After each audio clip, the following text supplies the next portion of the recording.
A Conexão Islâmica. Este é o nome da nossa palestra. Vai ser uma história interessante. A religião islâmica cresceu muito hoje. Ela tem umas características fascinantes. É uma religião exclusivista. Ninguém de fora entra. Se ocorrem peregrinações a Meca, somente os adeptos da fé islâmica podem comparecer a essas peregrinações. É uma religião exclusivista. O evangelismo é totalmente proibido nas nações islâmicas. Essa religião tem total domínio dos territórios que ela controla. Agora, o que é o Islã? Agora, eu conheço muita gente da fé islâmica. Como professor universitário, eu já lidei com muitos alunos que são islamitas. E eu posso lhes dizer que eu tenho muito respeito por eles. Eles são sérios sobre sua fé, eles são conscienciosos, eles creem que estão fazendo a coisa certa, eles têm uma estima bem elevada acerca daquilo que é certo, eles sabem o que é errado, eles defendem seus princípios. Aqueles que propagam a fé islâmica têm ideais bastante elevados. E eles são leais, como ninguém mais. De todos os meus alunos, eu posso honestamente dizer que aqueles que vieram de uma fé islâmica, eles são leais além do que eu possa descrever. Então, deixem-me fazer um elogio a eles. Vocês vão se lembrar que nas palestras passadas, que havia dois aspectos na religião dos Cavaleiros Templários. Um para as massas, para os não iniciados. E de acordo com Morais e Dogmas, todos os testemunhos quanto a essa questão indicam que era o catolicismo. Então, o mundo externo, eles seguem o catolicismo, mas o círculo interno esotérico, eles seguem a Lúcifer. Isso aconteceu com o catolicismo. Vocês acham que é possível que a mesma coisa esteja acontecendo com a fé islâmica? Que há um círculo interno e um círculo externo, que o círculo interno tem uma religião, enquanto o círculo externo tem uma religião para as massas. Na fé islâmica, e que haja uma organização central que esteja controlando os dois. E onde é a sede dela? Bem, a Bíblia diz que a sede é Roma. Nenhum outro lugar. A Bíblia diz que a besta é romana.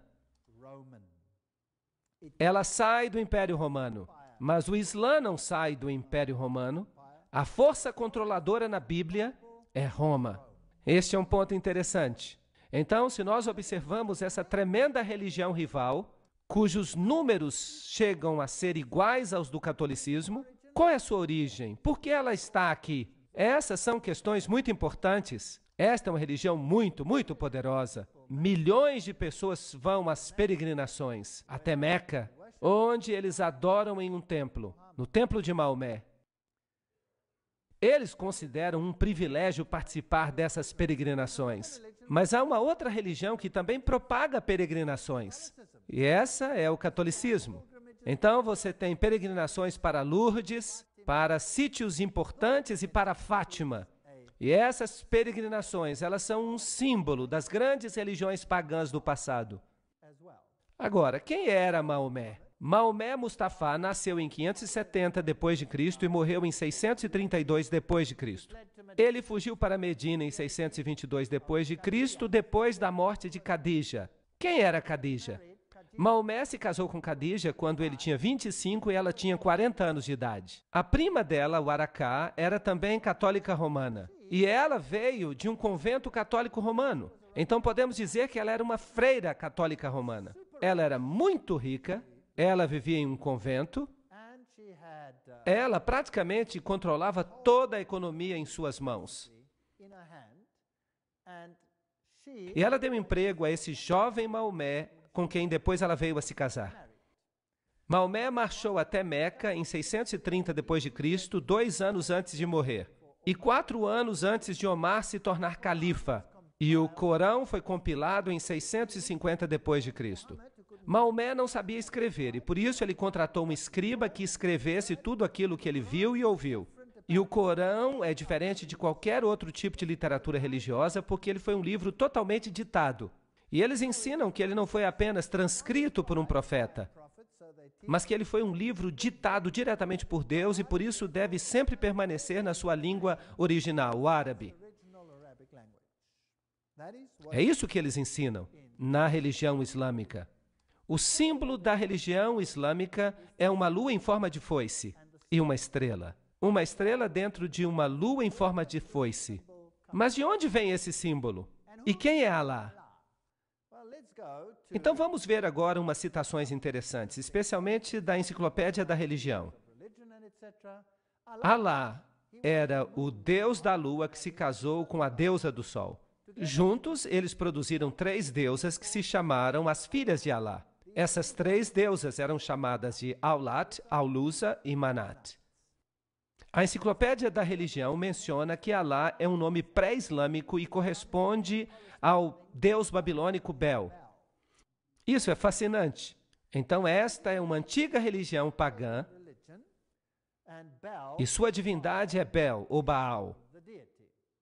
E nós lemos em Morais e Dogma, página 451, que a palavra árabe Aldebaran significa a estrela principal ou guia, e só poderia ter recebido este nome porque ela precedeu ou guiou todas as outras. O ano, então, abria com o sol em touro, e uma grande quantidade de esculturas antigas, tanto na Síria quanto no Egito, onde o touro aparece com lunetas ou chifres crescentes, e o disco do sol entre eles, são diretas alusões ao importante festival da primeira lua nova do ano. E havia por toda parte uma celebração anual do festival da primeira lua nova, quando o ano abria com sol, ou sol, e luna, ou lua, em touro. E aqui está o símbolo de touro. A combinação do crescente do disco sempre representa a conjunção do sol com a lua. Isso significa basicamente que estamos lidando com 2 divindades, uma feminina e outra masculina.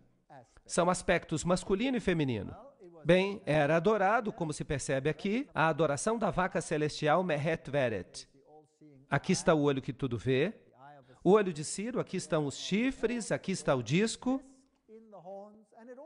Isso tudo representava o lançamento do Deus Sol até o ventre da mãe, para que ele pudesse nascer, filho de Ísis. Então, os chifres também representam a lua em forma de foice.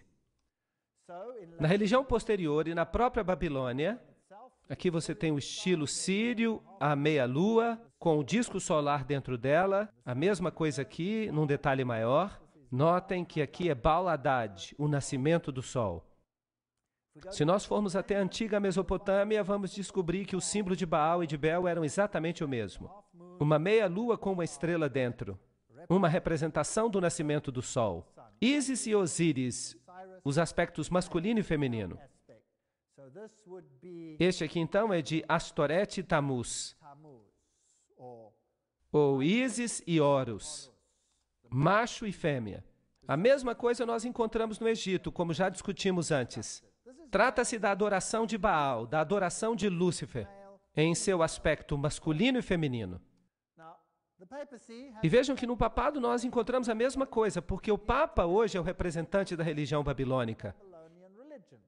Vejam que quando ele celebra a missa, ele tem um disco redondo, a hóstia, a forma circular é um símbolo de Baal, e depois da missa ele é colocado então sobre uma meia-lua. E aí você tem o nascimento do sol. Essa forma então é um simbolismo disso. Veja aqui um outro receptáculo para a hóstia. Tudo representa o nascimento do sol. Então o catolicismo usa o símbolo da meia-lua com um disco do sol dentro. Aqui está uma igreja católica na Alemanha e há um relógio muito interessante nela. Fui eu que tirei essa foto. Vejam aqui a lua e a estrela. E esta estrela específica aqui tem 8 pontas. E à medida que os ponteiros então se deslocam cada hora, tanto o ponteiro maior quanto o ponteiro menor, quando eles se intercalam, você então produz o nascimento do Deus Sol. A toda hora então acontece Baal Hadad, Baal Hadad, Baal Hadad. Em toda hora do dia. Não é interessante? Então o símbolo do catolicismo é a lua com a estrela. estão ocultos em muitos outros símbolos também. Nós encontramos o símbolo do islamismo em lugares estranhos. Vejam este carro da polícia do estado da Louisiana, ali em Nova Orleans. Vejam o símbolo islâmico nele. Até no carro do supervisor você consegue encontrar esse símbolo claramente. Isso estaria tudo muito bem, mas deixe-me levar vocês até a igreja da Senhora de Guadalupe, lá em Nova Orleans. Aqui está o símbolo na frente do altar. Aqui está uma caverna típica onde eles colocam Maria. Dentro dessa pequena caverna, dessa capela, você tem Maria dentro de uma gruta, um típico símbolo pagão, com todos os bilhetinhos de ação de graças pela sua intercessão. Mas se nós adentrarmos a igreja, nós vamos ver ainda ícones mais interessantes. Também figuras, e aqui está uma foto bem triste. As pessoas realmente acreditam que há mérito em se tocar uma estátua. Se nós pudéssemos dizer a essas pessoas que Jesus está disponível em toda parte do mundo e que nós podemos falar diretamente com Ele. Mas por que eu estou trazendo vocês até essa capela? Não é só para mostrar para vocês a idolatria de Maria, mas para mostrar para vocês esse vitral na janela. Vocês percebem o símbolo do islamismo bem aqui. E para disfarçá-lo, eles dizem que é apenas uma representação do símbolo da polícia de Nova Orleans. Agora, o que a polícia tem que ver com o local de adoração? Isso é só um pretexto para que se traga esse símbolo para dentro da igreja. Agora, se você quiser fazer um uso correto do símbolo islâmico, você tem que virá-lo de cabeça para baixo, porque a lua é o símbolo do útero, de cabeça para baixo, como na situação do nascimento. Agora, aqui está feito de maneira correta. Você percebe que se você invertê-la, então fica a posição correta. E esse símbolo é encontrado em inúmeras igrejas católicas sob os pretextos mais variados. Essa religião antiga existia antes do islamismo. Os iniciados nessa religião, como nós vimos em Morais e Dogma, eles pertenciam ao círculo interior, como, por exemplo, o bispo de Alexandria. Esses eram os iniciados que abraçavam a religião antiga. E eles eram cristãos, pelo menos de nome, porque de fato eles não eram cristãos. Eles só diziam isso para as massas, o catolicismo. Mas eles tentavam de todas as formas erradicar a verdadeira forma da religião cristã. E tentaram também erradicar a palavra de Deus. E nós vimos que eles fizeram isso alterando-a. Agora, o Islã entra em cena muito tempo depois disso. Então, os verdadeiros iniciados eram encontrados no cristianismo antes de eles estarem no islamismo. E eles estavam em dois lugares, principalmente, Alexandria e Roma. A cidade de Alexandria foi eventualmente ganha para o cristianismo. E o bastião, aquela grande biblioteca, foi eventualmente destruída. Então, a sede da religião ocultista se tornou a cidade de Roma. Então, Roma, basicamente, é a sede de todo o conhecimento oculto antigo, mesmo antes da chegada do islamismo à cena. Isso é um fato. E esse antigo ocultismo tinha um inimigo potente. Quem era o inimigo? O cristianismo. O cristianismo estava crescendo em todos os lugares onde os discípulos o ensinaram. O cristianismo estava crescendo no coração do Oriente Médio, na Ásia Menor, até os confins da Índia, diz a Bíblia, no norte da África. Nesses lugares, a verdadeira doutrina cristã prevaleceu. Guardavam o sábado. Só em Alexandria e Roma não se guardava o sábado. Alexandria logo desapareceu como sede e o sábado não era guardado em Roma. É uma história interessante. Então, o símbolo que o catolicismo usa é a estrela e a lua em forma de foice. E notem que esta estrela é exatamente igual à que é usada no islamismo. Não é interessante? Eu fico imaginando quem fez a outra surgir. Obviamente, quem veio primeiro faz surgir quem veio depois, e não quem veio depois faz surgir quem veio primeiro. Não está certo? Então, no catolicismo, nós encontramos uma meia-lua, uma lua em forma de foice com as divindades dentro. E nós descobrimos que Maria se torna a substituta de Jesus como mediatriz de todas as graças. O único mediador do cristianismo é substituído por Maria. Aqui neste mosteiro católico, Cristo coloca a cruz de espinhos na cabeça de Maria e ela tem os buracos de prego na mão. E sempre representam a Maria saindo de uma caverna. Os antigos deuses sempre saíam de cavernas. Loyola, o jesuíta, recebeu toda a sua informação numa caverna. E é interessante que Maomé também recebeu toda a sua informação em uma caverna. Isso é paganismo. Isso nada tem que ver com o cristianismo. E nós vemos nos países islâmicos, esta daqui, há uma estrutura estranha aqui e uma estátua de Maria sobre ela. Maria teria feito uma aparição ali como uma pequena gazela. Mas antes de o rei a abater, a gazela se transformou em Maria, que lhe disse que construísse ali um mosteiro. E ele fez isso. Aqui está o mosteiro, bem no alto de uma colina. Agora, eu sempre fico interessado quando encontro um mosteiro no alto de uma colina, porque as colinas elevadas eram o lugar de adoração do paganismo. Era onde faziam os sacrifícios aos deuses pagãos. É interessante que todas as catedrais do mundo foram construídas em locais pagãos. Até mesmo o Vaticano. O Vaticano foi construído num lugar pagão de adoração. Nada mudou. Então, quando eu cheguei até este lugar, no Oriente Médio, então eu comecei a procurar pelos lugares antigos de adoração e eu estava certo. Aqui, por exemplo, estão os 3 arcos. Isso significa que havia sacrifícios antigos aos deuses pagãos aqui. E é interessante que Maria está sempre numa caverna. Em Fátima, ela está numa caverna. Em Lourdes, ela está numa caverna. E o Papa faz visitas a essas cavernas. E ele adora nessas cavernas. Assim como Osíris representava o sol no folclore egípcio, Ísis representava a lua. Mas a verdade é que Osíris representa o macho, os poderes ativos e generadores da natureza, enquanto Ísis representava os poderes femininos passivos ou prolíficos. Então isso tudo é um tipo de adoração à natureza. E essas pessoas ficariam felizes na Gruta da Boêmia, adorando as árvores. A revelação templária identifica Ísis como a Madonna Negra. A autoridade para fazer isso vem do antigo líder do priorado de Sião. O culto da Madonna Negra é central para o priorado de Sião. Para eles, pelo menos, não há dúvida alguma sobre o significado da Madonna Negra. Osíris, vejam vocês, era branco e preto. Ele era adorado como negro e adorado como branco. E Maria é adorada como uma Madonna Negra e uma Madonna branca. Então nós temos todas essas nuances interessantes. Os hititas também usavam o símbolo da meia-lua e da divindade solar. E este símbolo é usado hoje nada mais, nada menos do que pelas Nações Unidas. Vamos fazer uma viagem até um país islâmico hoje. Aqui está uma catedral católica em Amman.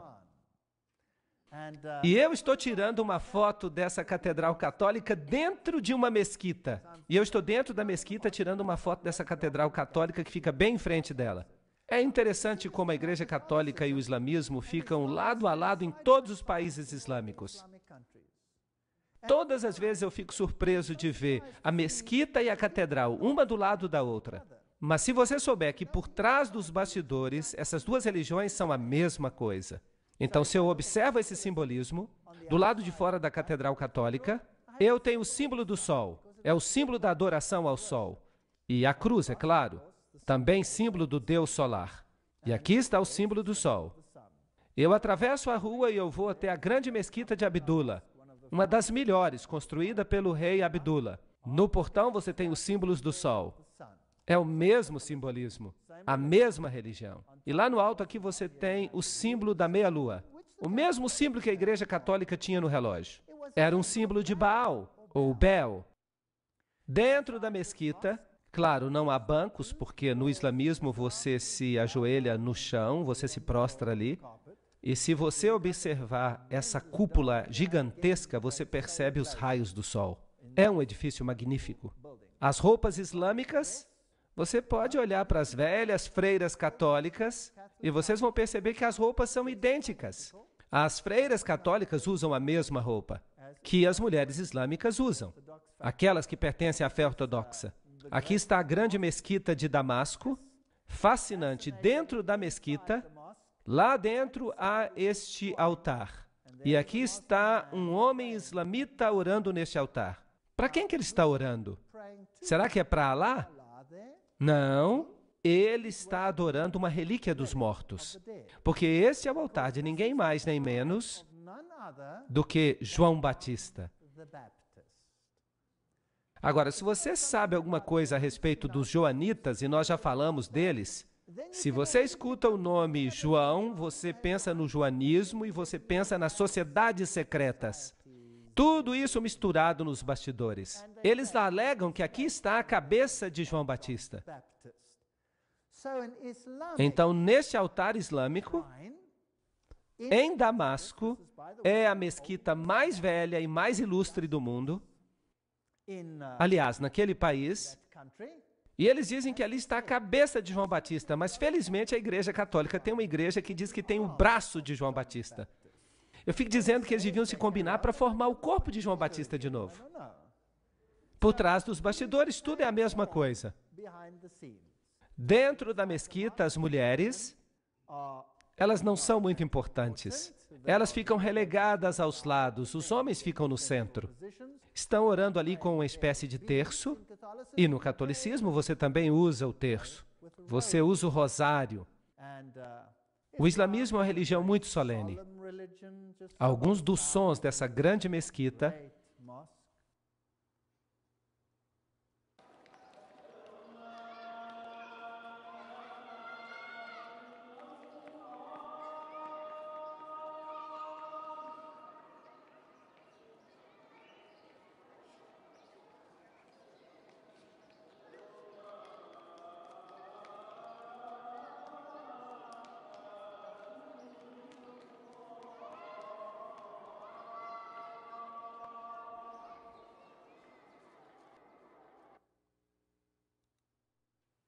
Que outra grande religião tem um sacerdócio exclusivo dos homens? A Igreja Católica Romana. Tudo é o mesmo. E aqui você tem a mesma posição no mundo islâmico. O olho que tudo vê do islamismo. Esta é uma estrutura muito proeminente que é usada em todo o islamismo. E você não vai encontrar um único táxi sequer num país muçulmano que não tenha um olho que tudo vê. Usado como proteção. E é claro que também é usado no catolicismo. Ele está no dólar americano e em todos esses lugares interessantes. Aqui está o olho de Hathor, o olho de Osíris. Aqui ele está num templo egípcio, num púlpito da Igreja Católica, outro numa catedral católica. O autor maçônico Carl Clary escreve: este é um dos mais antigos e mais difundidos símbolos que representam a Deus. Nós encontramos no Egito, na Índia, o olho aberto do Egito representava Osíris. Na Índia, Siva é representado por um olho. E a enciclopédia da maçonaria diz que o olho que tudo vê é um importante símbolo do Ser Supremo, tomado emprestado pela maçonaria da antiguidade. No mesmo princípio, os egípcios representavam Osíris.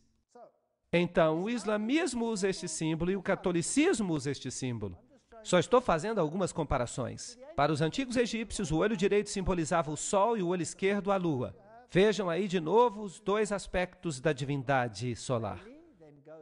E Bailey, então, menciona que o olho de Deus é Shiva, ou Siva, o destruidor. Lembre-se que Shiva é o deus hindu equivalente a Osíris. Shiva é também sinônimo de Satanás. Será que é possível que as duas religiões, no seu círculo interior, adoram o mesmo Lúcifer, mas que a massa externa não saiba nada sobre isso? Mas quem é Baal? De acordo com a enciclopédia da maçonaria, quando os israelitas faziam uma de suas apostasias periódicas para a idolatria, Baal parece ter sido um dos seus ídolos favoritos. Em Tiro, Baal era o sol e Astarote a lua. Então nós temos toda a evidência que eles sabiam bem o que estavam fazendo. Não há nenhuma contradição aqui, pois Sete é o demônio egípcio e Shiva é o deus hindu da destruição. Os dois nomes, Sete e Shiva, são listados na Bíblia satânica como outro nome de Satanás. E Helena Petrovna Blavatsky afirma: agora temos que lembrar que Siva, Shiva, o Baal palestino, Moloque e Saturno são idênticos. Será possível que essas duas religiões tenham o mesmo mestre por trás dos bastidores e que as massas estão sendo enganadas? assim como acontece no catolicismo, são ótimas pessoas, mas são mantidas na ignorância. E a sinceridade dos muçulmanos, ainda que enganados, desviados, porque fazem parte das massas, catecúmenos. Helena Petrovna Blavatsky liga Sete a Satanás, Hermes, o deus da sabedoria, também chamado Tote, Tate, Sete e Satã. E no Antigo Egito, Sete era adorado com rituais obscenos e homossexuais. E eles construíram templos nos quais eles realizavam esses ritos homossexuais. Por exemplo, o templo de Luxor. Agora, eu tenho muitos slides do templo de Luxor. Eu fui lá e eu tirei muitas fotos naquele templo, mas eu não posso mostrar para vocês, porque são fotos bem safadas.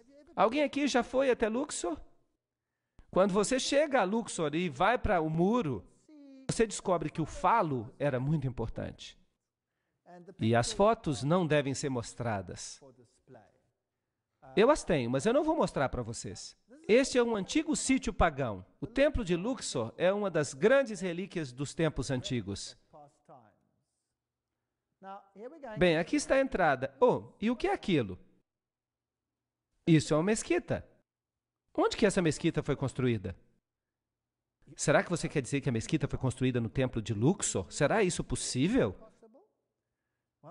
Então vamos dar uma olhada mais de perto. Sim, aí está ela. Ela está dentro do templo de Luxor. O que isso diz para você? Se você tivesse que construir uma igreja cristã hoje, será que você escolheria o antigo templo de Baal e construiria sua igreja dentro dele? Sim ou não? Não, claro que não. Agora, e se esta religião for a mesma que a religião antiga do velho culto a Lúcifer? Será que então você estaria disposto a fazer isso? Talvez, sim. Aí eles fizeram. Foi construída dentro do templo. Incrível. Sobre as ruínas. Agora vamos dar uma chegadinha no templo de Baal em outro país. No Líbano. Aí está ele. E desse lado, e este é um templo da mesma divindade, por falar nisso, o que é isso? É uma igreja católica romana. No mesmo sítio, uma igreja católica. Aqui está a cruz e ali está o templo de Baal. Por que construir no mesmo sítio? Bem, eles têm os mesmos rituais. O catolicismo faz, o Islã também faz. Será que há um objetivo com isso? Se nós visitarmos algumas das igrejas católicas mais famosas, este aqui é o santuário de onde Maria supostamente ascendeu aos céus. Trata-se da grande catedral de Jerusalém. No chão você tem o grande círculo solar com todos os signos do zodíaco. E vocês sabem que Deus proíbe isso? Deus proíbe. E aqui está o lugar onde se deitou Maria. Antes de ela subir, é claro, para o céu. Ela não ficou morta ali. No chão você tem alguns símbolos pagãos. Você tem todos esses símbolos interessantes de suporte à hóstia e pentagramas de cabeça para baixo, tudo símbolo de Lúcifer. E então, nesta pintura, uma estrela interessante. De fato, nada mais são do que dois quadrados, um dentro do outro. E é com frequência que as divindades pagãs eram assim representadas. Dois triângulos, um dentro do outro, ou como dois quadrados, um dentro do outro. E esses dois quadrados, um dentro do outro, são representações de Ísis e Osíris. Vejam que estão dentro de uma igreja católica dedicada a Maria. Também no chão daquela catedral católica romana, você tem um barco, você tem as ondas, você tem o Quirô, e você se lembra que o livro Morais e Dogma nos disse que trata-se de um símbolo de Osíris. Isso significa que é um símbolo masculino fálico, e o barco representa o útero. É uma representação muito safada, mas num ambiente agradável. Ninguém saberia o que isso de fato significa. Ninguém poderia imaginar que aquele é um símbolo obsceno, a menos que você leia o que os maçons dizem a respeito dele. Isso não é interessante? O barco com o seu mastro na meia-lua era também a mesma representação.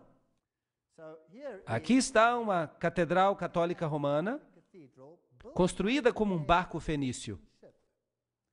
Agora, o que um barco fenício tem que ver com a Igreja Católica Romana? A menos que ele represente o útero.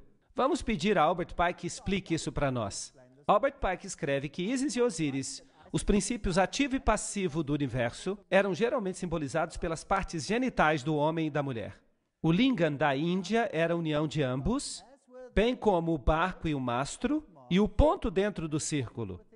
Tudo expressando a mesma ideia filosófica da união das duas grandes causas da natureza. Blá, blá, blá. Bem, nós estamos no caminho certo. Nós estamos descobrindo essas coisas na Igreja Católica. Dentro deste Templo dos Cavaleiros, nós já estivemos aí antes, mas agora eu quero mostrar outra coisa. Lembram-se que da última vez eu mostrei a águia de 2 cabeças? Mas agora eu quero mostrar para vocês o chão. Opa! O que é isto? Esta é uma estrela de 8 pontas. Agora, o que esta estrela representa? Bem, aqui está a estrela do Islã. Não é interessante? As duas estrelas são idênticas. As estrelas do Islã em formas diferentes. Então, nós descobrimos que há estrelas do Islã na Catedral Católica especialmente dedicada a Maria, e nós também a encontramos no mundo islâmico. Agora, como é que esta estrela foi criada? É simplesmente um quadrado dentro de outro quadrado. Aí está. Agora, se você quer a estrela de Davi, você pega um triângulo, coloque dentro de outro triângulo, e aí está. São símbolos sexuais, são símbolos ocultistas. Agora eu vou dizer para vocês a história interessante de um homem que disse que era um jesuíta, Alberto Rivera. E ele alega que o cardeal Bea, general jesuíta, lhe deu instruções pessoalmente sobre a origem do Islã. E de acordo com Rivera, a Igreja Católica começou o islamismo com o propósito de dominar os árabes e garantir a segurança de Jerusalém. Fascinante. Isto é altamente ridicularizado na literatura. Claro, nada assim pode ter acontecido. Deixe-me fazer uma digressão, uma especulação. Quem veio primeiro, o catolicismo ou o islamismo? O catolicismo chegou primeiro. E o catolicismo tinha um grande problema. A Igreja Bizantina, no início, estava do lado de Roma, não havia dificuldade. De fato, o imperador bizantino elevava o pontífice romano, considerando o corretor de todas as heresias do mundo. Então, sim, a Igreja Bizantina e a Romana eram a mesma igreja no início. Mas depois de 1000 anos houve uma separação entre a Igreja Ortodoxa e a Católica. O patriarca ortodoxo se recusou a aceitar a supremacia do bispo de Roma. Então houve guerra entre esses dois grupos. E essa guerra continuou até depois da Revolução Russa. Mas agora a Igreja Ortodoxa começa a dizer: nós nos desculpamos. Desculpe. Então isso foi resolvido. Mas nos primeiros séculos do domínio católico, qual foi o grande problema do catolicismo? Quem era o problema? Os verdadeiros cristãos. Os verdadeiros cristãos, porque o cristianismo tinha se espalhado no Oriente Médio. Não seria bom se estes supostos cristãos de Roma pudessem conseguir uma organização que erradicasse o cristianismo, substituindo-o por uma outra forma da sua própria religião, fundando uma organização. E eles são bons nisso. Quem foi que os jesuítas criaram? A maçonaria, para fazer sua obra. E eles então banem a maçonaria para que, se alguma coisa acontecesse, eles podiam dizer: bem, não fomos nós, foi a maçonaria. Ou então eles põem a culpa nos judeus. Não somos nós que governamos o mundo, são os judeus. É o sionismo, mas de fato é o catolicismo. Agora, se o mundo ocultista quer obter o controle e o mundo ocultista controla Roma, por que não ficar tudo sob o controle do ocultismo? Não seria interessante? Eu só estou especulando. Eu não posso provar isso. Eu só estou dizendo o que Rivera disse, mas infelizmente ninguém deu crédito a ele. Então vamos olhar o que está acontecendo. Fátima é um lugar muito interessante, porque no passado o islamismo controlou a Espanha e Portugal. E aqui está o Papa em frente da estátua de Fátima. E vejam que aqui está o Templo de Fátima.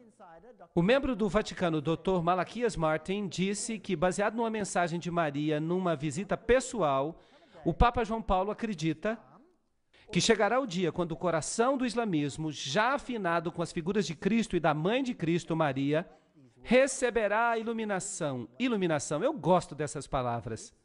Elas têm um som agradável que ele precisa, uma segunda Fátima, na qual eles o reconhecerão como o vigário de Deus na terra. Então, quem precisa ser reconhecido como o vigário de Deus? O Papa deve ser reconhecido como vigário de Deus. Então, com os companheiros de viagem, como a Igreja da Inglaterra, a Igreja Episcopal e outras semelhantes, o Papa poderá ser adorado como o Pai Santo e Infalível por mais da metade da população mundial. Eu gostaria de corrigi-lo. Toda a população mundial. Mas isso está além do que eu quero dizer. Agora, o islamismo primitivo, qual foi a área que ele ocupou? Esta área. Quem governava esta região? Quem a governava? Apenas o cristianismo. Antes da chegada do islamismo, aí estava o cristianismo. Mas então o islamismo passou a dominar essa região. E então, por volta de 750 depois de Cristo, o islamismo progrediu e tomou conta de toda essa região, inclusive da Espanha. Isto é fascinante. A Espanha e toda a região da Ásia Menor. Tudo controlado pelo Islã. Vocês sabiam quem governava a Espanha? Eram os visigodos. E os visigodos tinham um evangelho diferente do católico. Eles estavam mais alinhados com os ostrogodos, que de fato guardavam o sábado. Eram povos problemáticos que de alguma forma precisavam ser anulados, nem que fosse por um período de tempo. Eu estou especulando. 900 depois de Cristo. Ali vão eles para o norte da Espanha. Ali estavam os francos, que apoiavam muito o catolicismo. E vagarosamente o Islã começou a chegar. E toda essa região passou a ser controlada pelo Islã. 1100 depois de Cristo, eles já estão aqui no sul da Espanha. E vocês sabem que o sul da Espanha é mais independente do que o norte. Houve batalhas tremendas nessa região da Espanha. E então eles ganharam domínio sobre esta região. E em 1500 depois de Cristo, eles então saem da Espanha e o Império Romano Ocidental se torna totalmente católico. Agora é católico. E Roma controla o mundo católico. E o Islã controla esta região. Aqui está a distribuição atual do islamismo. Há duas seitas, o Sunni e os Shia, e eles controlam áreas vastas. Uma área enorme. Mas inicialmente, onde os cristãos estavam, hoje você pode dizer que é tudo islamita. Há uma história interessante que se conta, que as penas vermelhas vêm do fato de que eles as mergulharam no sangue dos cristãos. Eu não quero especular. Eu não sei se isso é verdade ou não. Eu não quero ficar especulando. Mas é interessante. Lembrem-se que Gary H.K. fala das antigas religiões de mistério, sob o controle dos maçons e dos Illuminati e do Concílio Mundial de Igrejas. Mas e se os verdadeiros místicos que controlam o cenário estão de fato em Roma? Mas e se eles controlam tudo, inclusive esta outra religião, através de pessoas de dentro? E se você monta o quebra-cabeças, com todas as referências que existem, há laços íntimos entre os templários e as sociedades secretas do islamismo. Os ismaílis, os karmatitas, os fatimitas, os drusos e os assassinos. Agora, os assassinos são interessantes. Eles estão dispostos a se matar para que possam obter alguma vantagem. Eles explodem a si mesmos para destruir outras pessoas. Será que há algo assim hoje em dia? Sim, então nada mudou. A história se repete mais uma vez. Agora, quem eram essas sociedades secretas que estavam mancomunadas com os templários? Ou será que os templários as controlavam? Quem sabe? Vamos ler alguma informação sobre os assassinos. Os graus dos assassinos são os seguintes. Primeiro, o grão-mestre, conhecido como Sheikh al-Jabai, ou o Velho da Montanha. Em segundo lugar, o Daí Kebir do Grande Priorado. Em terceiro lugar, os iniciados Dais. Em quarto lugar, os Rafiks ou associados. Em quinto, os Fadais ou devotos. Em sexto, os Lassiques ou irmãos da lei. E, finalmente, as pessoas comuns, que deveriam ser simplesmente instrumentos cegos. Isso soa familiar. A pobre massa cega, os catecúmenos. Planos contra a religião não eram, obviamente, admitidos pela ordem. A conformidade estrita ao Islã era exigida de todas as fileiras mais baixas dos não iniciados, mas o adepto aprendia a distinguir o engano da fé e das obras. Nós estamos falando de países inteiros, sujeitos a essas pessoas de dentro, que usavam seus habitantes como gado humano. Você não sente pena deles? Como nós também temos que ter pena de nós mesmos? porque nós também temos sido enganados. Então, com o incentivo do paraíso, os assassinos alistaram instrumentos para sua obra criminosa e estabeleceram um sistema de assassinato organizado com base no fervor religioso. Nada é sincero e tudo é permitido. Essa é a base da sua doutrina secreta. E os jesuítas têm a mesma doutrina hoje em dia. Esta era concedida a poucos e ocultada sob o véu da mais austera religião e piedade, restringindo a mente sob o jugo da obediência cega. Pobres coitados, enganados pelos agentes satânicos. Também havia os fatimitas, que assumiram o controle. O fundador da dinastia fatimita dos califas foi um tal Ubaidala, conhecido como Mahdi. Suas sociedades de sabedoria foram instituídas em Cairo. Darul Kimat, ou a Casa do Conhecimento, pelo califa número 6, Hakim, que foi canonizado como Deus após a sua morte, é adorado até o dia de hoje pelos drusos. Sob a direção desse homem, a grande loja do Cairo foi formada pelos fatimitas e continuaram o plano de Abdullah. Ali havia 9 graus, seu método de enlistar os prosélitos, seu sistema de iniciação, blá, blá, blá, são absolutamente os mesmos usados por Weishaupt, o fundador dos Illuminati. Então não há diferença entre Roma e essa gente. É a mesma organização. Será possível que eles estão usando tese e antítese já por milhares de anos para extirpar o remanescente do cristianismo? Mais tarde, quando a Igreja Ortodoxa se separou, o que eles fizeram? Eles criaram um império chamado Império Otomano. E eles então entraram e eles mataram os sérvios, que eram ortodoxos. E eles mataram os romenos, que eram ortodoxos. Eles estupravam as mulheres, jogavam as crianças aos ares e as aparavam com a ponta da baioneta. Dizimaram todas as áreas ortodoxas. Incrível. E aqueles que conseguiram escapar para o norte, para a Rússia, não escaparam à espada do comunismo. A Lenin e seu bando de assassinos. Tem havido uma guerra religiosa desde a morte de Cristo. E quem está sendo destruído? As almas dos homens. Aqui estão os homens do Islã. Quem são os de dentro? Quem são esses ayatolás? Será que o mundo deveria ter medo? Eles querem que o mundo tenha medo. Você tem tese e antítese. Nas guerras mundiais, eles disseram, a ameaça é o comunismo. Eles queriam que você sentisse medo, para que você pudesse aceitar quaisquer mudanças necessárias para vencer a ameaça. E agora usam isso como a próxima ameaça, para criar a síntese que desejam. Vão esfregar as duas, uma religião contra a outra. A cultura dos judeus e dos cristãos, a cultura do Islã, vão esfregar uma na outra para que elas se destruam mutuamente, até que nada sobre, até que haja síntese. E então você vai ter uma religião mundial. E Lúcifer vai ficar alegre porque ele será o rei. Não foi isso que Albert Pike disse? O que ele ia fazer? Uau! Quem são esses homens do Islã? Eu já falava desse homem muito antes que alguém descobrisse que ele era um maçom do grau 33. Vocês sabem que ele se tornou o terrorista número 1 e talvez ele nunca seja pego. Ninguém sabe onde ele está. Ninguém sabe se ele está vivo. Nós vamos falar sobre ele amanhã. A Bíblia é uma parte indispensável da mobília de uma loja maçônica cristã. Eu já mostrei esse texto para vocês. Vem de Morais e Dogma, somente porque ele é o livro sagrado da religião cristã. O Pentateuco hebraico numa loja dos judeus e o Corão numa loja de Maomé devem estar no altar. E um desses, e o quadrado e o compasso, devidamente compreendidos, são as grandes luzes pela qual um maçom deve trabalhar e andar. Qual? Obviamente não a Bíblia, porque Morais e Dogma, o próprio livro diz que odeia a Bíblia. Foi isso que o livro disse, lembram-se da citação? Mas mudaram tudo.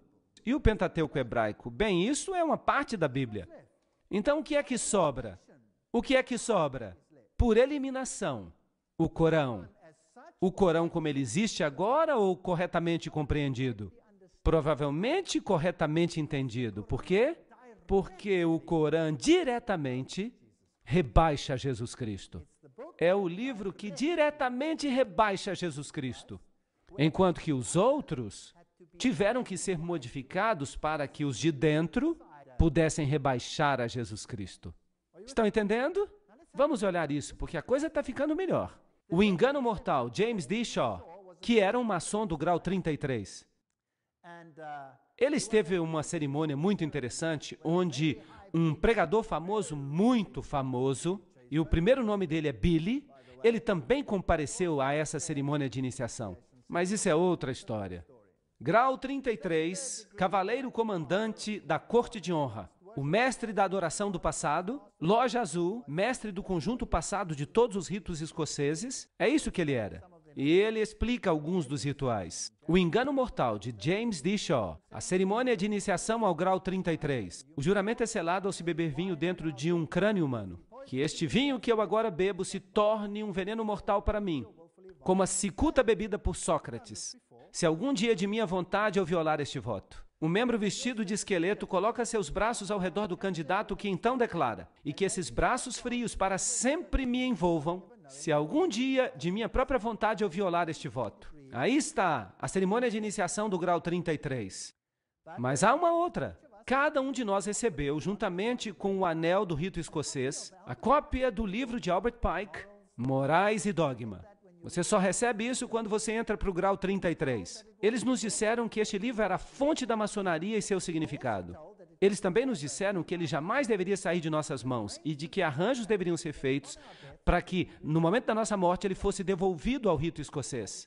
Felizmente, eu não tive que passar por este processo, mas eu tenho um livro destes. É muito útil. O que isso tem que ver com o Islã? Aí está o grau mais elevado da maçonaria. O que acontece aí, então?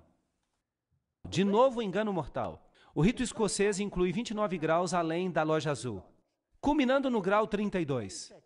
O rito de York tem o equivalente aos 29 graus do rito escocês, e quando se avança neste caminho, se chega ao grau de cavaleiro templário. Então, o rito de York leva você até os cavaleiros templários, e o outro até o grau 32, o rito escocês. Além disso, o altar, uma ordem árabe antiga, dos nobres do altar místico, encontra-se disponível aos maçons de grau 32 e aos cavaleiros templários que desejam participar. Então, a ordem mais elevada está disponível para que os membros dessas altas ordens se tornem participantes do altar. Agora, os membros do altar são da ordem árabe, e isso serve para os protestantes. É aí que a conspiração engrossa. Vocês acham que há uma ligação entre a maçonaria, os templários e o Islã? Entre o cristianismo e o Islã? Bem, eu acho que sim.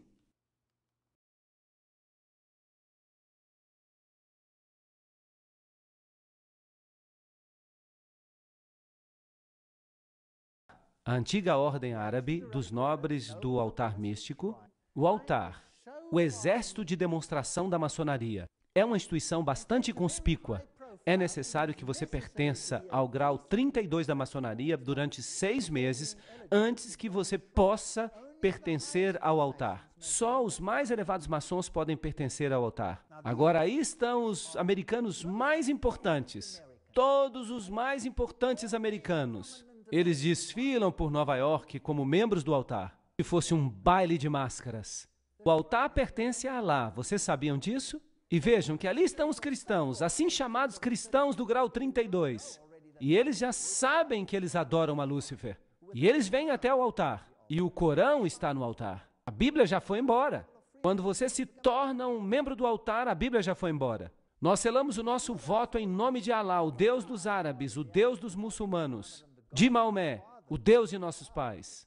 Uau! Será que Alá é que é o Deus dos nossos pais? Aqui está o juramento. Se eu violar este voto, que eu sofra a pena de ter os meus olhos arrancados do centro por uma espada de 3 gumes. Que os meus pés sejam escalpelados, que eu seja forçado a caminhar sobre a areia quente das praias estéreis do Mar Vermelho, até que o sol chamejante me atinja como uma praga vívida, e que Alá, o Deus dos árabes, dos muçulmanos, de Maomé, o Deus de nossos pais, me ajude a cumprir inteiramente este voto. Será que um cristão pode fazer um voto assim? Sim ou não? Obviamente não. Então a maçonaria nada mais passa do que uma antiga religião de mistério. E os jesuítas pertencem a essa antiga religião de mistério. E Islã é um tipo de antiga religião de mistério por trás dos bastidores. E quem você acha que controla tudo isso? Roma. Roma controla tudo isso. O que você acha de eu dizer que o catolicismo e o islamismo por trás dos bastidores são a mesma coisa? Vocês já notaram que o catolicismo não reclama que os islamitas não permitam que haja evangelismo? Porque isso lhes convém. Ele já é catolicismo. Mas quando o evangelismo acontece em países não islâmicos e alguns católicos se convertem, então acontece um grande drama. Não é interessante? Esse é um padrão duplo que é difícil de entender, a menos que você olhe nos bastidores.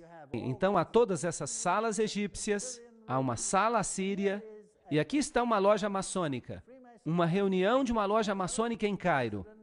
E o presidente Gamal Abdul Nasser, o presidente Nasser, de 1954 a 1970, e Anwar Sadat, de 1970 a 1981, eles eram todos membros da AEO, a antiga Ordem dos Egípcios, e da ANOMS, a Ordem dos Nobres Árabes do Altar Místico. Então, não é interessante que eles trabalhem tão bem assim por trás dos bastidores? Será que tudo isso é uma anedota? Aqui está o juiz Hagbed Idris, ex-governador e grão-mestre e soberano comandante da ordem egípcia. E aí você tem o seu simbolismo. E foi um maçom mesmo que me mostrou isso. Ele me disse que lá no Líbano todos os grandes figurões do islamismo são maçons. Ele mesmo era maçom. Bem, vamos até este templo maçônico, em Oklahoma. O que nós estamos vendo aqui? Nós vemos um símbolo, e nós vemos símbolos árabes, e nós podemos ver um fez, um fez, um fez e um fez. E é claro, Musla, muçulmano Alá. Então a maçonaria, na sua ordem mais elevada, adora Alá, que de fato, diretamente é Set, a soma da lua com as estrelas. Bem, Arthur Edward Waite diz, Babel representava um esforço maçônico. O que será que isso significa? Vamos nos aprofundar nessa história. Nós já vimos isso antes. A Torre de Babel. É assim que a Torre de Babel se parecia. Esta é a aparência provável da Torre de Babel. Notem que ela era construída sob a forma de espiral. E há inúmeras representações que você encontra na literatura. Aqui está outra representação. A Torre de Babel. Notem o formato de espiral. Até o topo. Há várias representações. Espiral, espiral, espiral. Circular. Esta aqui é estranha. Mas são todas espirais. Ela provavelmente era assim. Então, ela era um esforço maçônico. Isso não é interessante? Vamos olhar esta foto de novo. Em um país islâmico, Maria em cima de uma espiral. E aqui temos, Salve Rainha Santa. Estão vendo este círculo com um ponto dentro? Vocês se lembram o que Albert Pike disse que isso representava? Era o princípio gerador. Como o barco e o mastro. A mesma coisa. Usavam este símbolo para Maria. Aqui há outro lugar. Você percebe isso aqui? Ali está ela. África do Sul. Ela está no espiral. O que é isso? É a Torre de Babel. Veja uma vista da frente. Esta aqui foi tirada no Líbano. Eu mesmo tirei a foto. No Líbano. Aí está ela, no topo da Torre de Babel. Quem vai ser a rainha da Nova Babilônia? Maria. Mas quem é Maria? Maria Isis. Será? Aqui está a igreja onde está a estátua dela, sob a forma de um barco fenício. Dá para ver a silhueta dela na janela. Aí está uma pintura dela. Ela é a rainha de Babilônia. Vamos pedir para Blavatsky confirmar isso. Doutrina secreta. A humanidade se tornou a serpente de Gênesis. E assim causa toda hora e todo dia a queda e o pecado da Virgem Celestial. E então, a Virgem Celestial se torna a mãe dos deuses e dos demônios ao mesmo tempo, pois ela é a divindade amorável e benéfica para todos aqueles que tocam a sua alma e coração. Eis aí a doutrina secreta. E continua, Lúcifer é a luz celestial e terrestre. Ele é o Espírito Santo e Satanás ao mesmo tempo. Então, Satanás e Maria são a mesma coisa. E no livro Isis Desvelada, de Blavatsky, ela diz que Isis, a egípcia, é a mesma coisa que o seguinte: A Santa Ísis, Mãe Universal, a Mãe dos Deuses, a Mãe de Horus, a Alma Mater do Universo, a Virgem Sagrada da Terra, a Mãe de todas as virtudes, a Ilustre Ísis, Espelho da Justiça, Lótus Sagrada, Astarote, Rainha dos Céus, modelo de todas as mães, Ísis, a Mãe Virgem. E ela continua. No hinduísmo, a mesma coisa. A Santa Nari, Mariama, interessante. A Mãe da Fertilidade Perpétua, a Mãe do Deus Encarnado, a Mãe de Krishna, a Virgindade Eterna, todas as mesmas características. A lista inteira. E então nós vamos para Ísis. E aqui está a litania da Igreja Católica. Mesmo livro. O livro Doutrina Secreta. Aliás, Ísis Desvelada. Santa Maria, Mãe da Graça Divina, Mãe de Deus, Mãe de Cristo, Virgem das Virgens, Estrela da Alvorada, muito interessante. Rosa Mística, Rainha dos Céus, todos os mesmos títulos. Ísis Maria. Notem que vem de Ísis Desvelada, de Helena Petrovna Blavatsky. Ela mesma está falando. Quando Cirilo, bispo de Alexandria. Bem, o que você poderia esperar? Claro que tinha que ser Alexandria. Abertamente abraçou a causa de Ísis, a deusa egípcia, e a antropomorfizou para se tornar Maria, a mãe de Deus. E a controvérsia trinitariana tinha acontecido. Naquele momento, a doutrina egípcia da emanação do Deus criativo, de Emeft, começou a ser torturada de milhares de modos, até que os concílios concordaram com a adoção dela como ela agora se encontra. Aí está, o bispo de Alexandria transformou Ísis em Maria. Então é o mesmo velho culto. Então, se você entrar numa catedral católica ou num santuário de Maria... Eu tirei esta foto na Europa. Esta é bem recente. Eu tirei esta foto há 5 semanas. Uma foto novinha. Ficou legal. Ficou bem no slide. Oração à estrela do mar. Ó Maria, estrela do mar. Quem é a estrela do mar? Quem é o deus do mar? Era Poseidon. Era Osíris. Ó querida mãe, eu me aproximo de ti com grande confiança.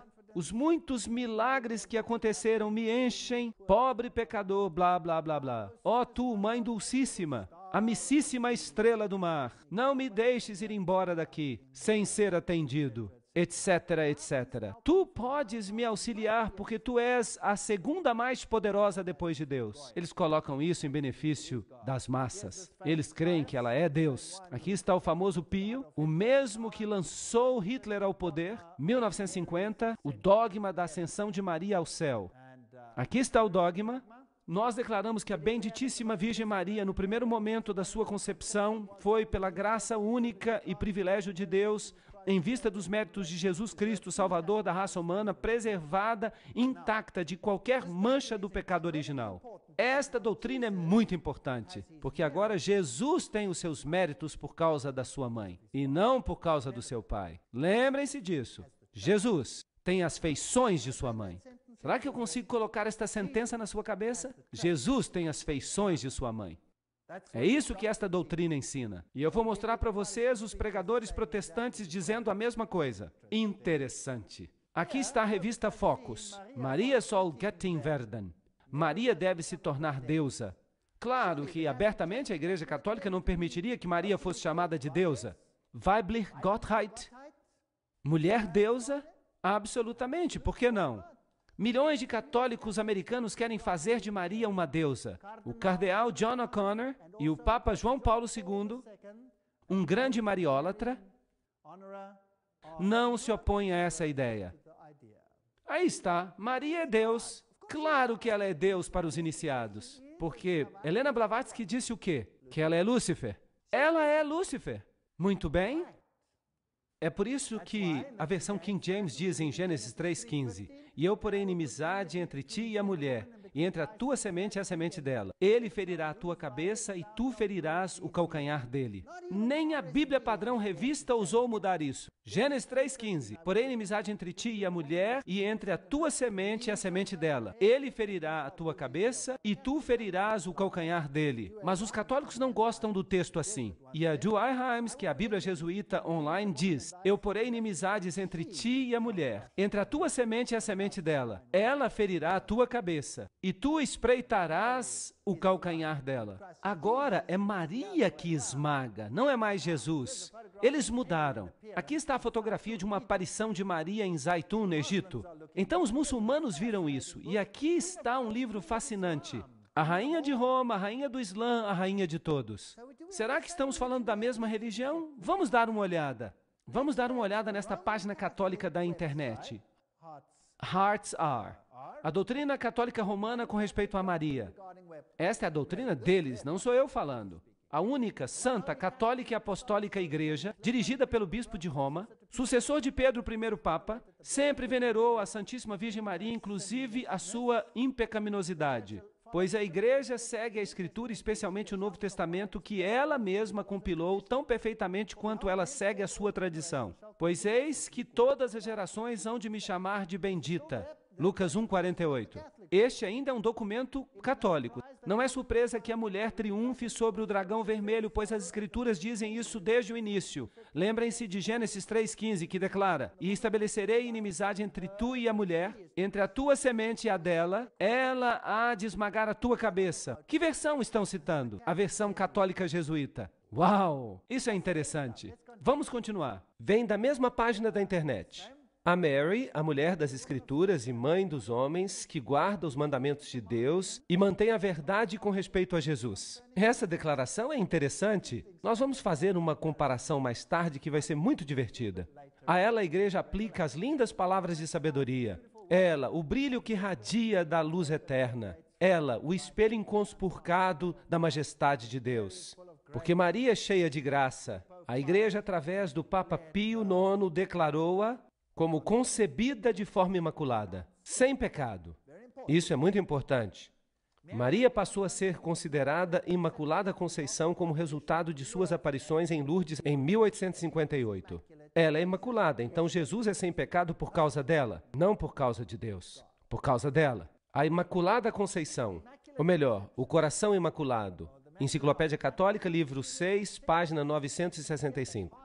Ela declara que coração no sentido bíblico significa pessoa interior. Portanto, a Igreja Católica diz que os bispos unidos deveriam consagrar o mundo ao seu coração imaculado. O mundo inteiro deve ser consagrado ao coração imaculado. Isso é fascinante. Vamos ler mais. Sua importância excepcional foi confirmada, além disso, pela aparição de Maria em Fátima. Agora temos uma ligação interessante. Vocês já viram o inferno. Então, nós chegamos àquelas visões, nós já discutimos as visões do inferno. A Rússia, então, seria consagrada. E João Paulo II, ela não mencionou o nome dele, mas dizem que é ele quem vai sofrer, e ele é o terceiro, e que todo mundo será dedicado ao seu coração imaculado. E Maria, então, declara em Fátima que a Rússia se converterá. E o resumo da história é que o mundo será salvo pelos filhos de Maria, aqueles que se devotaram ao seu coração imaculado. Isso é muito fascinante. Vamos ler um artigo dessa mesma página da internet, uma página da Igreja Católica.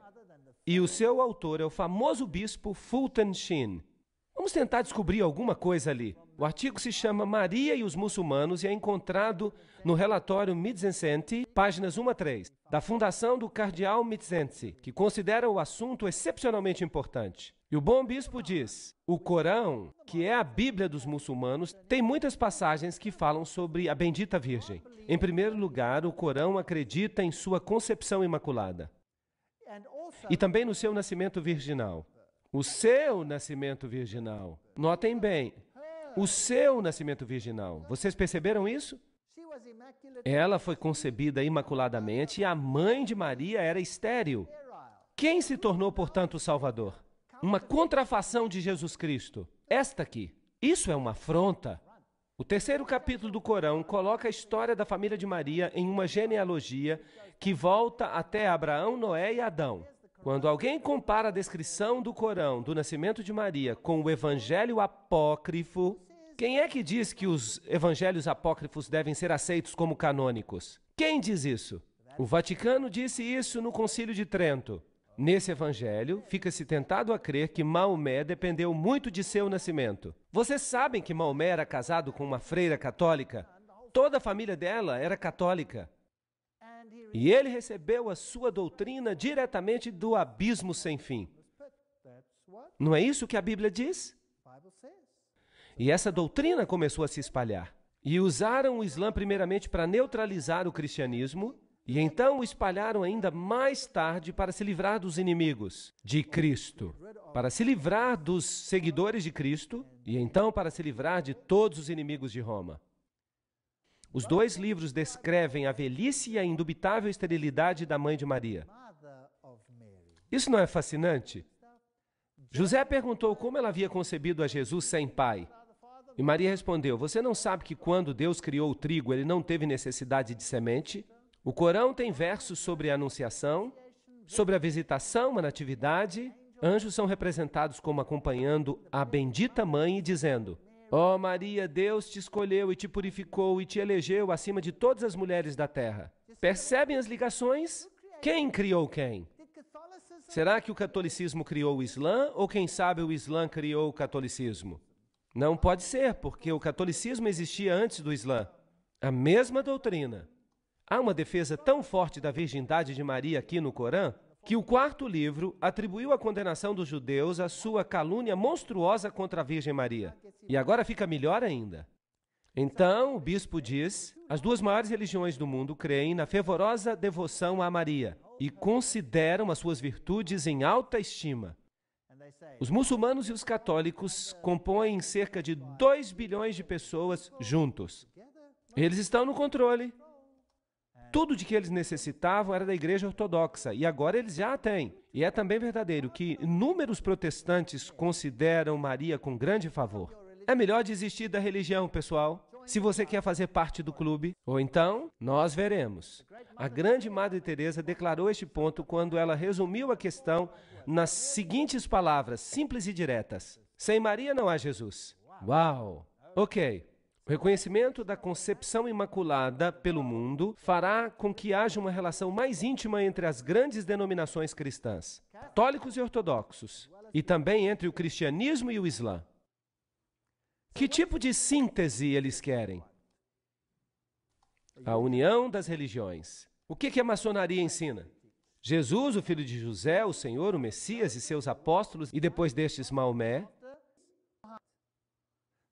o filho de Abdillah, com sua lei, que é a lei do Islã, e os discípulos da verdade seguiram a lei do Islã. Os discípulos de quê? Da verdade. Seguiram o Islã.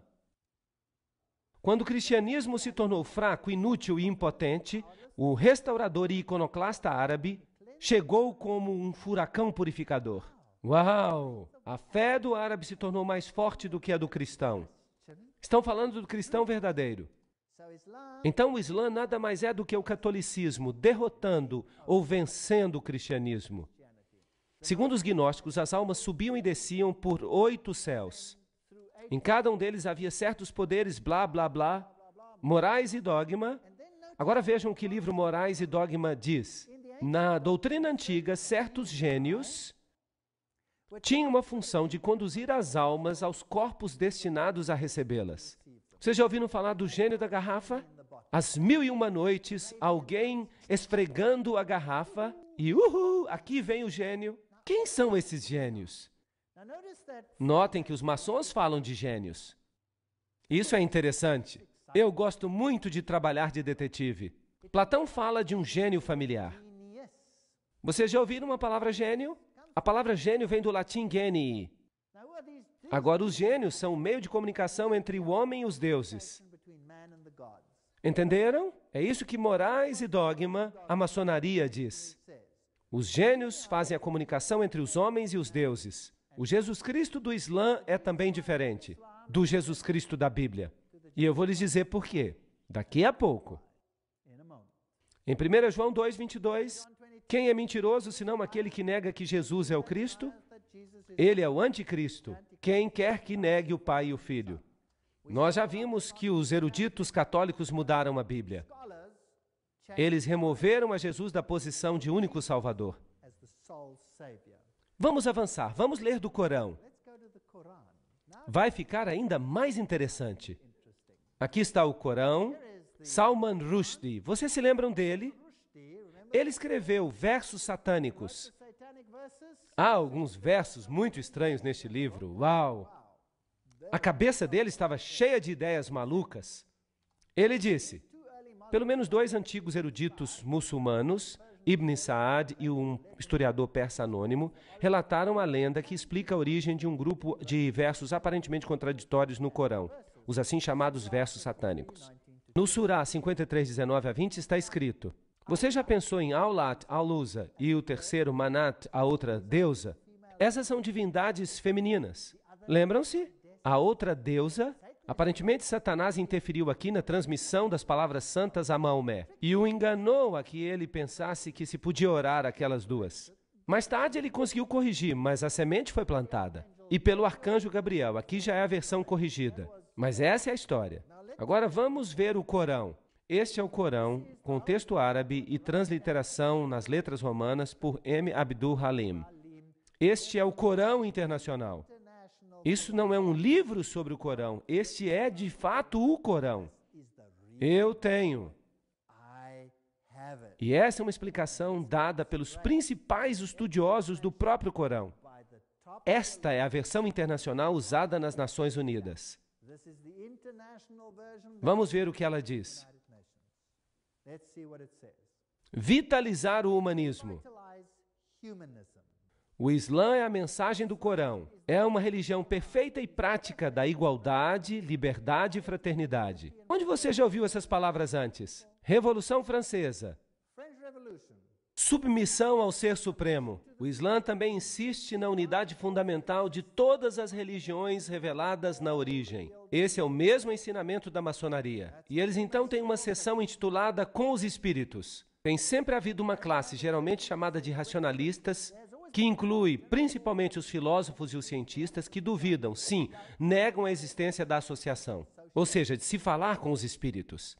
Enquanto, por outro lado, aqueles geralmente chamados de espíritas, que incluem principalmente os santos, os sábios, os médiuns, eles têm certeza dos espíritos e da experiência espiritual. De vez em quando, muita fraude é praticada em nome do espiritismo, mas o Corão afirma a realidade de que uma aproximação entre os dois velhos partidos já está à vista. O Corão, então, diz que o espiritismo é permitido, mas o que a Bíblia diz?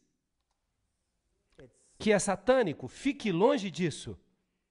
Anjos. Os anjos têm as suas próprias formas, geralmente eles têm asas, eles são formados da luz, eles são capazes de se transformarem facilmente. E aqui há toda uma descrição dos anjos. Os anjos principalmente se aproximam das pessoas no momento da sua morte, com boas ou más notícias de acordo com sua situação. Os anjos descem, por isso não tema. E aqui está a citação do Corão. Eles batem no rosto e nas costas. Eles descem com bênçãos, etc, etc. E há uma outra classe de seres. Que classe é essa? Os gênios. Onde é que nós ouvimos falar deles? Na maçonaria. Perto dos anjos encontram-se os gênios, que são formados do fogo. Os mais conhecidos, Iblis ou Satanás. Está escrito assim no Corão. O cabeça desta criação. Eles tiveram um contato íntimo com o profeta Salomão. Em outras palavras, Satanás é o cabeça dos gênios. E então os gênios são pessoas como Platão e outros. E então há os demônios. Esses são os vilões. Então, os gênios não são maus. E Satanás é o seu chefe. Não é interessante? Está no Corão. No Corão parece que os homens são superiores aos anjos e aos gênios. Eles seriam quase perfeitos. E eles falam então em períodos de 6 dias, e eles ensinam que nós existimos através da evolução. Agora vamos ver a doutrina de Jesus Cristo. Nós vamos ler sobre Cristo na Bíblia e no Corão. Mas o Corão diz, Cristo foi de fato salvo da indignidade da cruz. Cristo nunca morreu na cruz. É isso que o Corão ensina. Quem mais ensina isso? O Espiritismo. Os de dentro. Porque Cristo, lembrem-se, não morreu por vocês. Vocês se lembram que Hort falava a mesma coisa, aquele homem que criou o texto grego para as Bíblias modernas? Ele dizia a mesma coisa, que Cristo foi poupado. Como por um milagre de semelhança, alguém com as mesmas características foi crucificado pelos judeus, uma ilusão. Isso diz o Corão, no verso 157, e eles, os judeus, dizem em vanglória: nós matamos a Cristo Jesus, o filho de Maria, o apóstolo de Deus, no conhecimento de Deus. Mas eles não o mataram, nem o crucificaram. Eles só pensaram que fizeram isso.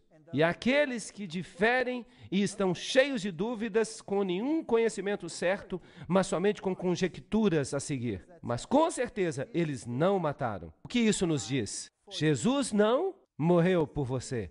Este é um ensinamento secreto satânico. Verso 158.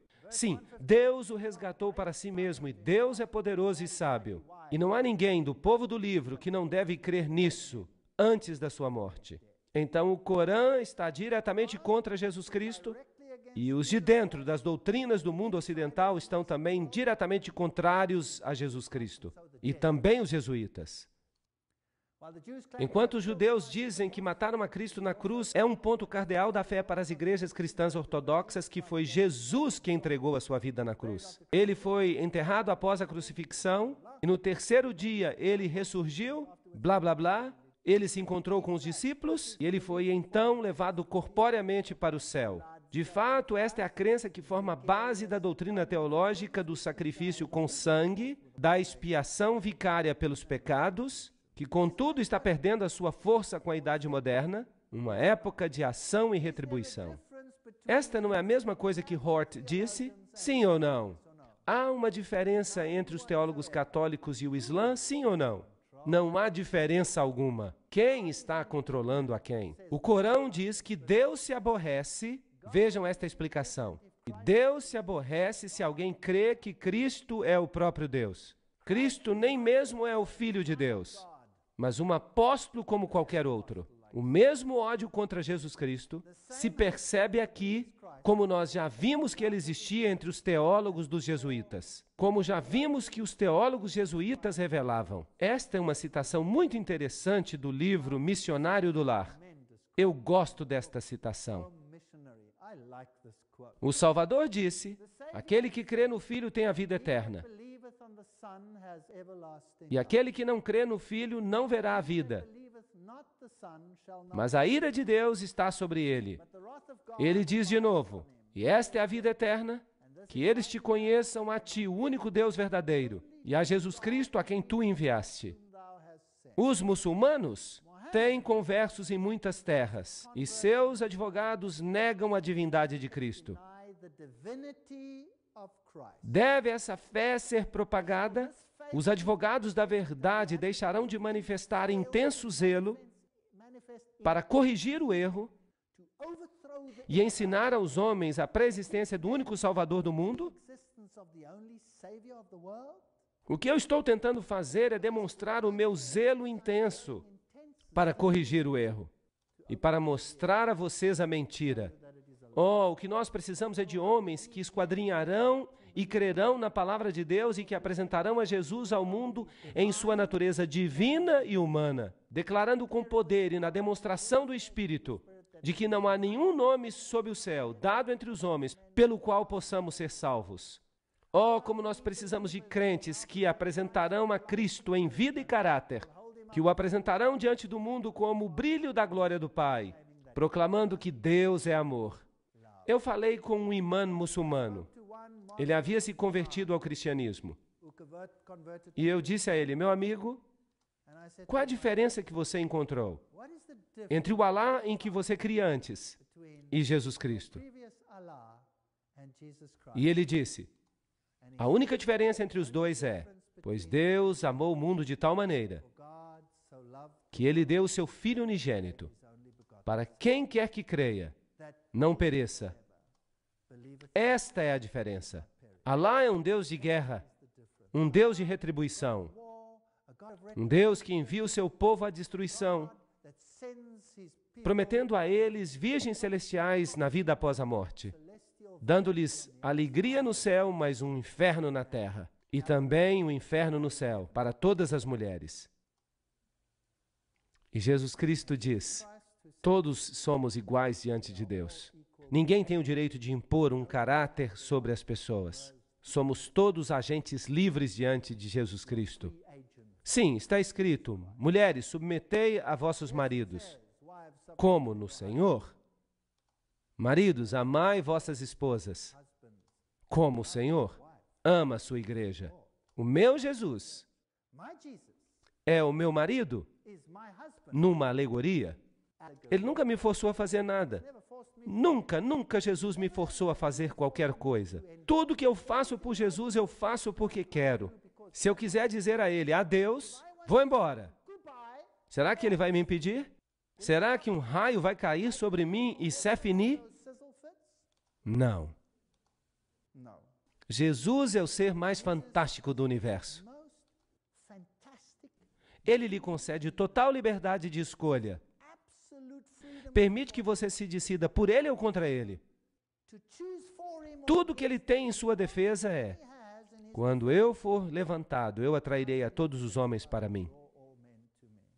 O amor é o caráter de Deus. E o amor é a única coisa que pode triunfar. De outro modo, nós teremos um inferno perpétuo. Alguém uma vez me perguntou, eu não vou dizer quem foi, mas me perguntaram, e se o outro lado ganhar? Você vai passar para o outro lado? Que pergunta estranha. Eu disse, eu já li o último capítulo, eu sei que Jesus vai vencer.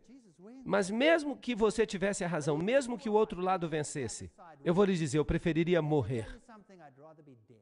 Eu preferiria morrer do que viver uma vida de inferno perpétuo, sob o domínio de um louco, que instauraria o fascismo como seu governo e que reina sobre marionetes prontas para obedecer.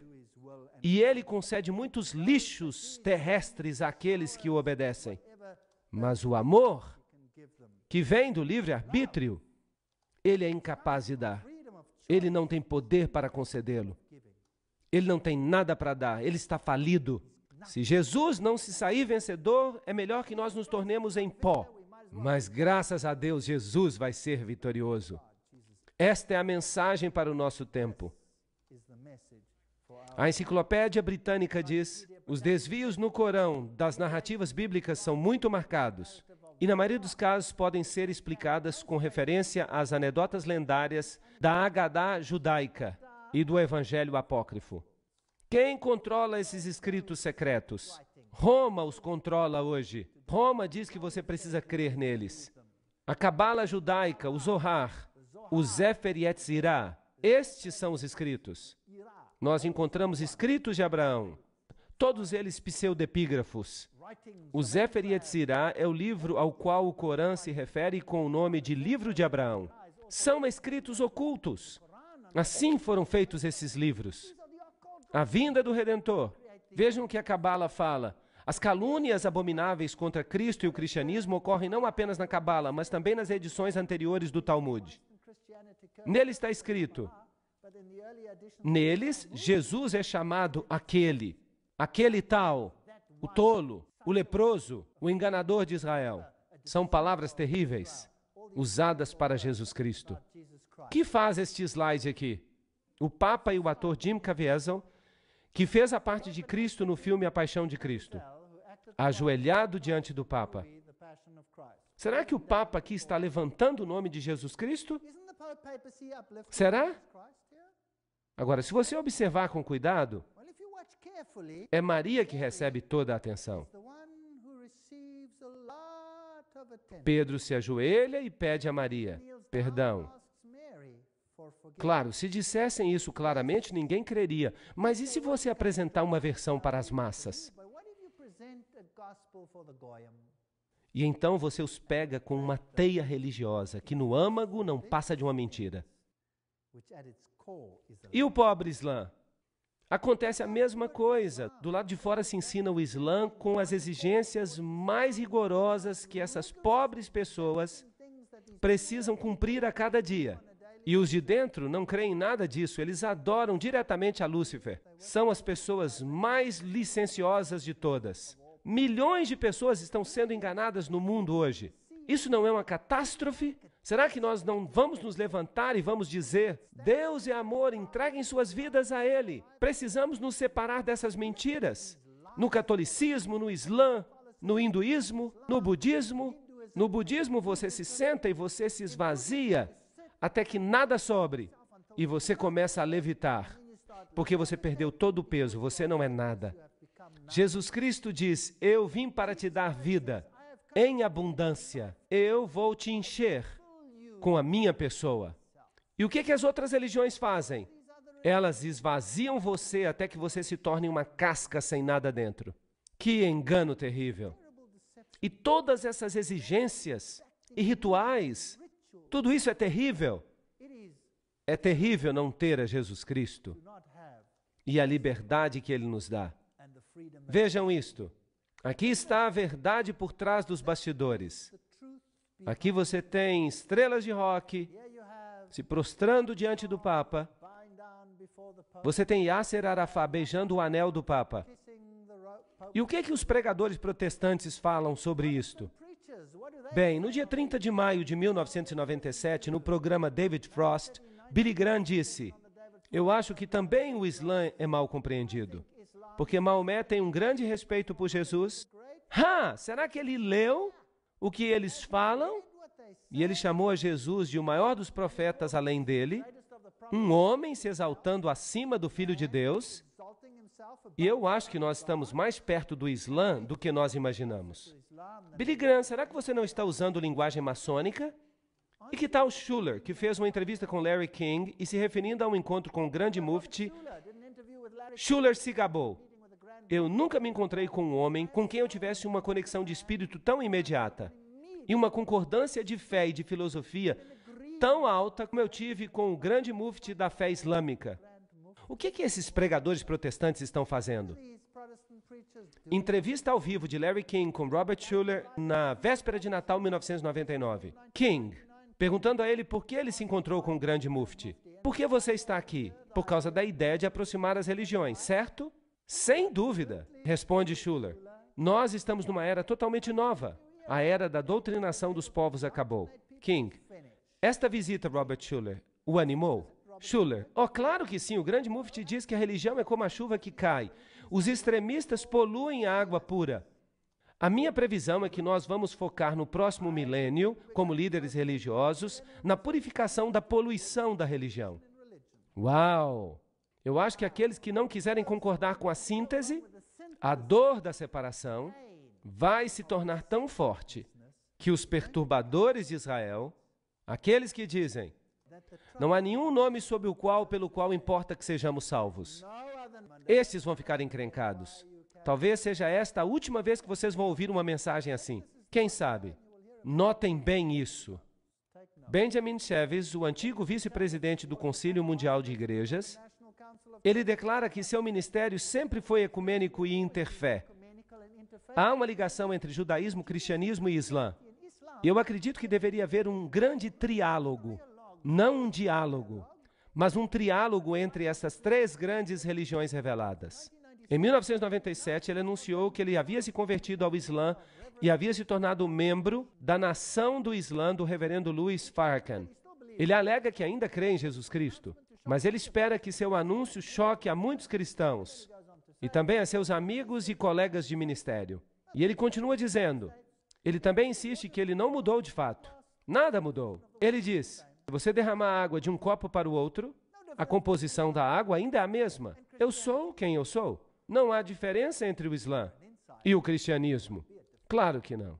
Se você é um dos de dentro, não haverá diferença, porque os dois lados adoram a mesma coisa. O Deus do judaísmo é o Deus do cristianismo e é o Deus do Islã. Desculpa, não no meu caso. O meu Deus morreu por mim. Eles dizem que ele não morreu por mim. Eles adoram um Deus diferente. O que é isto? O Papa beijando o Corão. Aqui está uma foto do Papa no final da audiência, com o patriarca Rafael I do Iraque, e o Papa se inclinou diante do livro sagrado muçulmano, Corão, que lhe foi presenteado pela delegação. Claro, eu tenho vários slides para vocês, em que as autoridades islâmicas se prostram diante do Papa. O catolicismo, desde o início, controlou o Islã. O Islã só é uma ferramenta para os esotéricos, para doutrinar as pessoas de modo que elas aceitem uma síntese. E nós estamos no limiar do tempo do fim. Apocalipse 18:4. Eu ouvi outra voz do céu dizendo: saí dela, povo meu, para que não sejais participantes de seus pecados e para que não recebais as suas pragas. Eu creio que há muitas pessoas no Islã que verão a luz, que verão que foram enganadas, assim como muitos católicos que verão a luz, que foram enganados. Eu mesmo já fui católico romano. E aqui estou eu, testemunha viva desse fato. E a verdade me libertou. Que privilégio é para mim orar diretamente ao meu Deus. Que privilégio é para mim caminhar com Ele todo dia, ter uma experiência com Ele, saber que Ele existe, conversar com Ele, caminhar com Ele. Eu quero distância desses outros rituais, que nada mais significam além de escravidão. Quanto a mim e a minha casa, eu servirei o Senhor. Eu apelo a todo cristão que siga a palavra, que faça o que ela diz, e então nenhum de nós se perderá. Obrigado. Thank you very much.